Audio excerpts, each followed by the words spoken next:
So it's been a bit. I've been doing a little traveling for work, so just getting back home and kind of settled in again. Uh, Man, there's one thing for sure about travel is that it quickly calibrates you to your age. I flew from Dallas to Seattle, then to Seattle to Toronto. I stayed a couple nights in Seattle, a couple nights in Toronto, and then back in Dallas. And that was brutal. Going from Central to Pacific to Eastern and then back to Central. My sleep has still not recovered. So, anyway, still trying to get that back on track. I thought I was okay. And then all of a sudden I'm like, wow, I'm waking up at 4 o'clock in the morning and I'm wide awake and I don't know why. Or I want to go to sleep at 8 p.m. because it's fun. And I'm not that old yet. So don't want to be going to bed at 8 p.m. yet. Don't want to be eating dinner at 3. Not if there's anything wrong with that. Just not ready.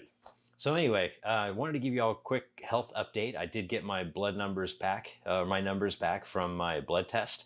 So these metrics are from me being on testosterone cypionate, 180 milligrams per week, one dose per week. So these are what my numbers look like. I wanted to give you an update on that. And then I wanted to give you a little bit of an update on, how training is going for me, how weight's going, and then also check in on y'all too, and see how your training and your journey is going for you. So with that, let's cut over to the monitor and let's take a look at my numbers. All right, so here are the latest numbers. So if I go under blood health, let me get the screen a little fixed up a little better for you. There we go. All right.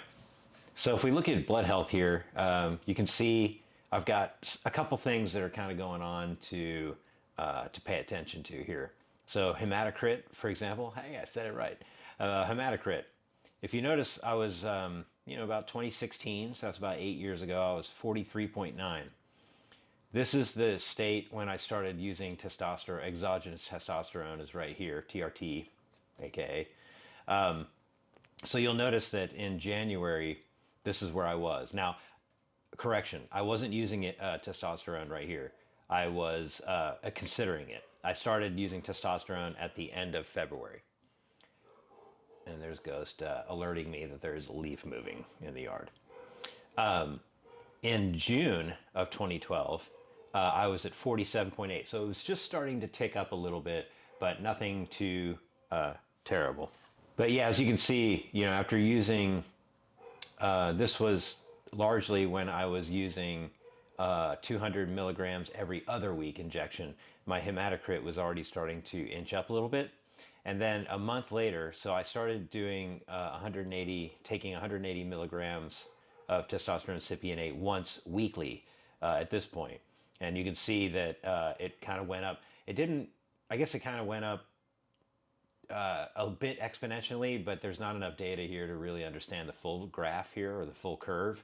But point of the matter is, on July 17, when I had my blood drawn here, I was at a hematocrit of 49.4. So that indicates that I was getting very close to needing to donate blood or get blood off of me because it was a bit too thick. So I believe they said that like 50 or 51 is kind of okay, you need to go give blood. So I did give blood. I've never done that before. So that was a new experience for me. My lovely wife was there to help me through that process because if you've never given blood before, it's a little intimidating. Like all these people are laying around on these little blue ugly chairs and they got like machines. It's a little jarring to me as somebody who has high anxiety by normal means. It was a little scary. So, but everybody was super cool there. Carter Blood Center is where I went to over in the Mansfield area. They were very cool there. Made me very comfortable. So I filled out the prerequisite. They did the screening. They checked my my hemoglobin. So they did all that stuff, and yeah, they were like, yeah, you need to be probably donating blood every 2 months if you're on testosterone treatment. Now that's interesting because I had not heard an actual like cadence mentioned like that. So that was a little new to me that I would need to donate blood every 2 months. The donating process was not difficult, but I will say I was not prepared for the incoming harpoon that they put in my arm.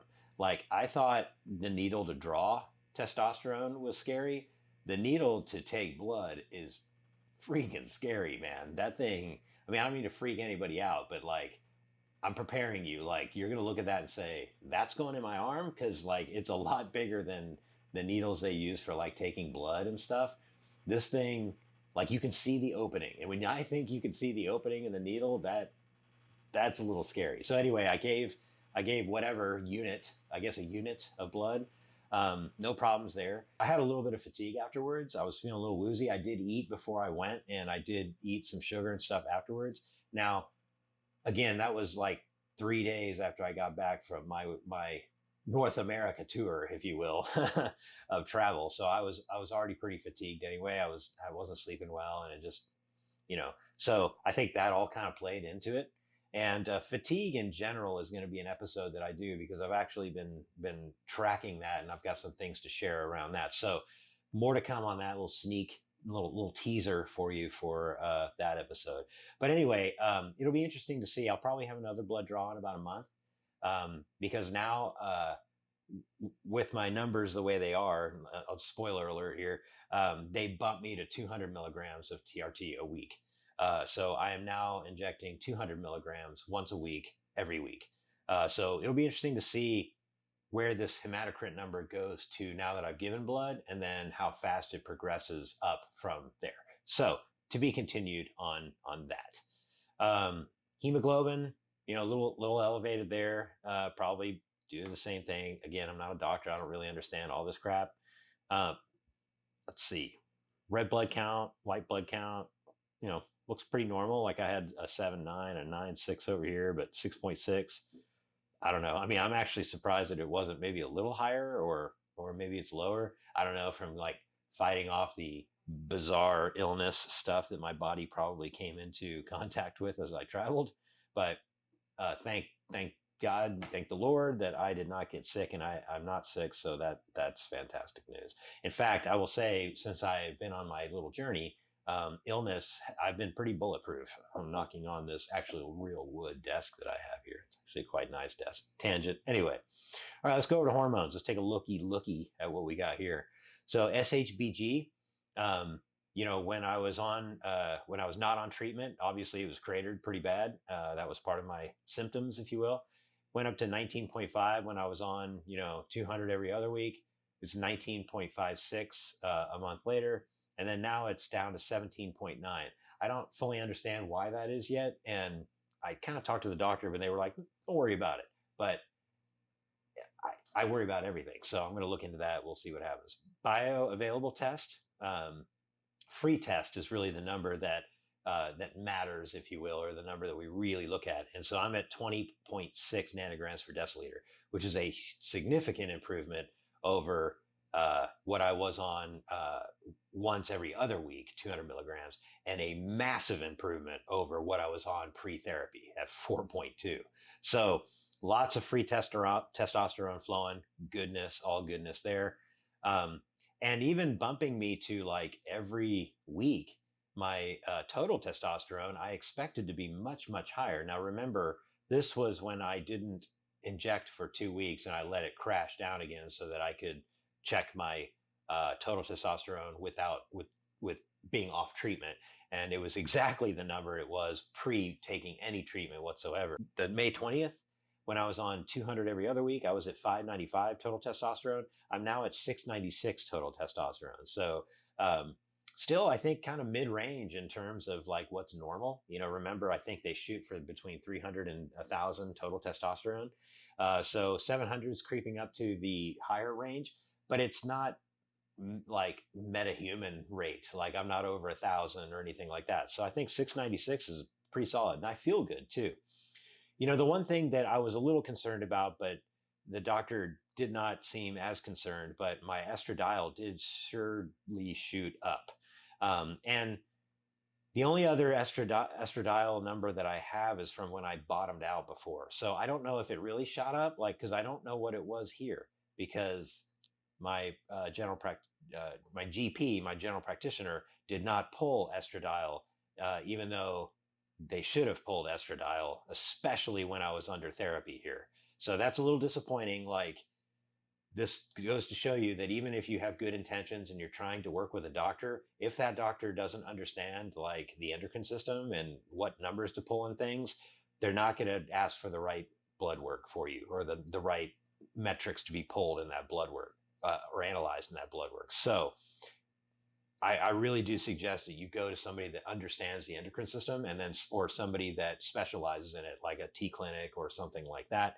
I'm working with a T clinic currently. There was some questions in the comments like, hey, you need to go see a doctor.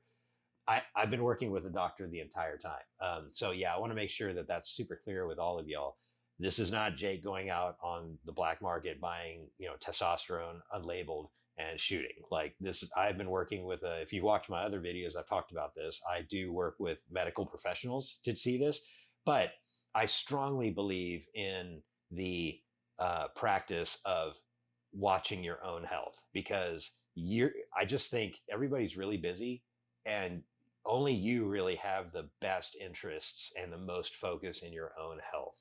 So I think that by double checking the numbers and understanding these numbers and learning them as much as you can about them, that's all win to me.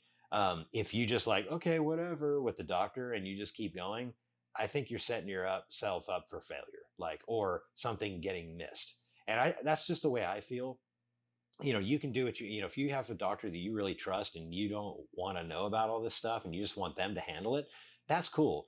I think for me though, because I'm very anxious person typically and a bit paranoid and a lot of other personal issues, but other than that, like, I think that's the reason why I really want to dig in these numbers and understand them for myself, so that I can ask intelligent questions too. Like, is my estradiol, did it doubled? Why? Like, is that bad? Is 37 too high? What's the deal there? But it is known that, some of this testosterone will aromatize into estradiol, right? And your body will try to keep that natural balance of estrogen or estradiol and testosterone. And too much estradiol, though, is bad, right? Especially in men, it can cause things like bloating. It can cause gynecomastia. I kind of put it down here, a little low libido, that kind of thing. And so far, I haven't noticed that too much. A little bloating, maybe, but I've been traveling a lot, and that just blows me up anyway. Low libido, like I said, I've never really had a high libido. I definitely notice though when I do inject, my libido does, kind of kick into high gear. But I'm not like, no, never mind. Anyway, so she said kind of keep an eye on that, and there's things that we can do to kind of lower it. But I'm just going to keep an eye on it, see what it is next month, and we'll kind of go from there. So that's it. I mean, that's really the big blood markers that they pulled. They didn't pull like liver enzymes or triglycerides or any of those types of things. So that's it. That's my blood work. So yeah, things look pretty good. I just started my 200 milligram of test, one shot every week protocol. So I just did that injection yesterday. So in the next 4 weeks, I'll have another blood test where we'll go over my numbers again. But so far, things are looking pretty good. Again, I had that blood draw thing, or the donating blood. That was kind of a new experience. And then my sleep, I need to dial that back in. Just traveling just absolutely rocked me. So anyway, hopefully this was helpful for you. Just give you a quick update on that. But if you have any questions, put them in the comments. If you like what you see, subscribe and like the video. Otherwise, keep up the great work. I know you can do it, and I'll see you in the next video. Thanks a lot.